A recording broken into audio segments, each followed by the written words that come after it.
New report out on one of our top allies, and it doesn't look good. Saudi Arabia gave military weapons shipped from U.S. to Al-Qaeda.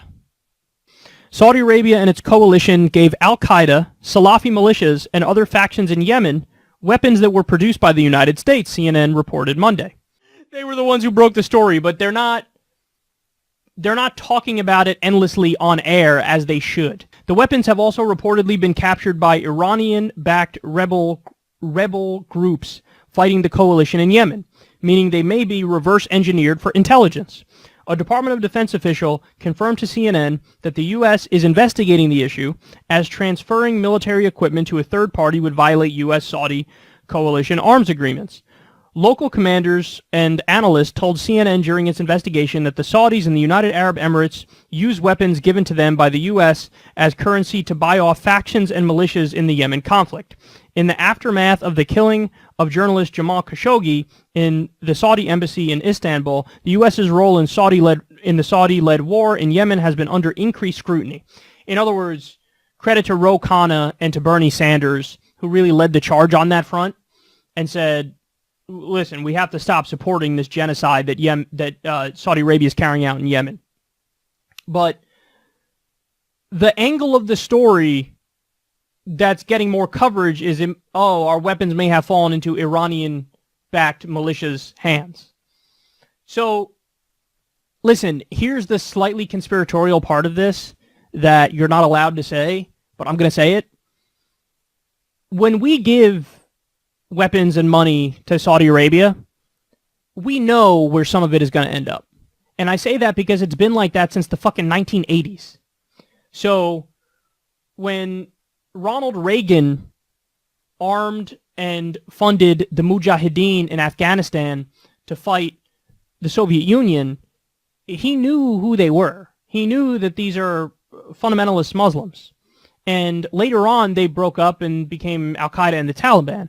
So we armed our worst enemies. In fact, we armed Osama bin Laden. There were articles in The Independent, a British paper, describing him as a freedom fighter. The Taliban literally, representatives of the Taliban from the Mujahideen went to the White House and met with Reagan. So we know what ends up happening when we arm these characters. And fast forward to today, we still do it. We've done it in regards to Syria, because in Syria, 60% of the rebels fighting Assad are jihadists. And we've also done it in Yemen. When we arm and fund Saudi Arabia, we know that they're going to utilize Sunni militias on the ground, and the Sunni militias on the ground overwhelmingly are jihadists. And, they're fighting the Houthi militias, which are the allegedly Iranian-backed militias, because they're Shia militias. And now our weapons got into their hands as well. So in other words, we appear to be arming both sides of multiple conflicts. And this is, the military-industrial complex loves this because they make a lot of money when they keep selling these weapons, and everybody else hates it. So honestly, this all goes back to, the way to fix this all goes back to a Jill Stein policy, which everybody laughed her out of the room when she said it, but she was totally right. We have to stop arming human rights violators. If we immediately cut off all arms deals with human rights violators, that includes Saudi Arabia, that includes various rebel groups, that includes Egypt, that includes Israel. If we cut off arms going to human rights violators, you would immediately see a drastic decrease in the amount of terrorism happening around the world, because they no longer have the arms to do it.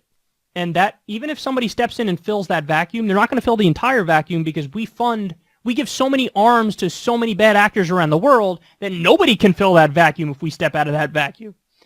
So you're just going to have a decrease in terrorism if we stop arming human rights violators. Now, that's such a simple approach to fixing this. And again, Jill Stein was laughed out of the room for saying it, but it's totally true. If we just didn't arm Saudi Arabia, how many more people would be alive today?